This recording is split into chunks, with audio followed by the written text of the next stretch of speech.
नमस्कार. चला आजच्या रेसिपीला आपण सुरुवात करूया. उन्हाळ्यामध्ये मुलांसाठी घरामध्ये भरपूर खाऊ तयार करून ठेवावा लागतो. सतत त्यांना भूक लागत असते तर काय देणार नाही का बाहेरचं. तर तुम्ही कधी अशी भेळ बनवली आहे का? मुरमुऱ्याची सर्वजण बनवतात, पण अशी तुम्ही कधी भेळ बनवली आहे का? तर नक्की ट्राय करा. आता हे मुरमुरे नाही आहेत, हे आहेत पोहे. तर आपण रेग्युलर जे पोहे बनवतो ते पोहे नाही आहेत, ह्याला म्हणतात दूध पोहे. जिथून आम्ही किराणा भरतो ना तिथं आम्हाला हे त्यांच्याकडे मिळतात. आम्ही आणतो अधूनमधून, कधी चिवडा बनवतो, कधी पोहे आपण भेळ बनवतो.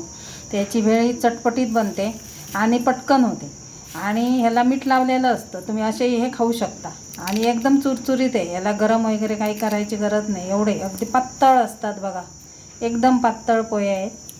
तर ह्याला दूध पोहे म्हणतात. तर ह्याची आता आपण चटपटीत अशी भेळ बनवूया. इथे एक कांदा घेतला आहे, तो अगदी बारीक चिरून घेतला आहे आणि मी पातेलं घेतलं आहे. असं छान मिक्स करता येतं. आपल्या गाड्यावर पण बघा ते पातेल्यामध्ये मिक्स करतात छान. तर ह्याला हे मोकळं करून घेतलं मी कांद्याला. त्याच्यामध्ये एक टोमॅटो टाकायचा आहे, तोही बारीक चिरला आहे. आता ह्याच्यावर थोडंसं मीठ टाकायचं आहे. पोह्यांना मीठ आहे त्यामुळे अगदी थोडंसं मीठ टाकायचं, जास्त मीठ नाही टाकायचं. हेही असं मिक्स करून घेऊया. आणि ह्याच्यामध्ये मी एक बारीक चिरून मिरची टाकते. मुलांना द्यायचं असेल तर मिरची टाकू नका, नाही टाकली तरी चालेल, पण मिरचीने थोडासा स्वाद चांगला येतो. मग एकच मिरची घेतली मी आणि ती एकदम बारीक चिरली आणि ती ह्याच्यामध्ये अशी मिक्स करून घेऊया. नाही तर मग ग्रीन आपला मिरचीचा पल्प येतो, ग्रीन चिली, तो थोडासा टाकला तरी चालतो, पण तो ऑप्शनल आहे. टाकला नाही टाकला तरी अशी भेळ चटपटीत खूप छान होते. हे आता मिक्स झालं आहे. ह्याच्यामध्ये थोडी कोथिंबीर टाकूया. आता ही मी घरी बनवलेली चिंचेची चटणी आहे, आंबट गोड तिखट, तीच मी टाकणार आहे. थोडी जाडसरच आहे माझी चटणी आणि तुम्ही चिंचेचा पल्प पण टाकू शकता. हे आता मिक्स करूया. आता याच्यामध्ये जे दूध पोहे घेतले ते घालूया.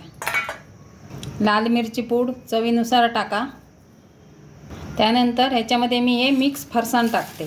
तुम्ही बारीक शेव टाकला तरी चालतो आणि सगळं असं मिक्स करून घ्या. जसं ठेल्यावर कसं केलं जातं तसं छान अगदी मिक्स करून घ्या असं. आणि ह्याच्यावर तुम्ही लिंबू पण पिळू शकता. आता माझ्याकडे लिंबू नाही आहे, थोडंसं लिंबू पण पिळा, त्याने पण खूप छान लागते, चव खूप छान येते लिंबू पिळल्याने. आम्ही बऱ्याच वेळेला ही अशी बनवतो दूध पोह्यांची भेळ, खूप छान लागते.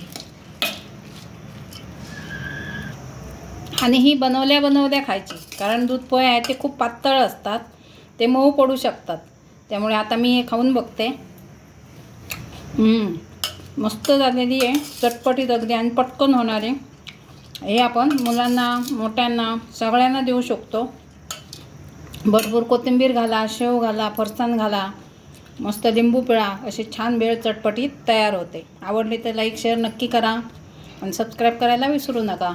शेजारील बटन नक्की दाबा. चटपटीत पटकन होणारी भेळ आपली तयार आहे.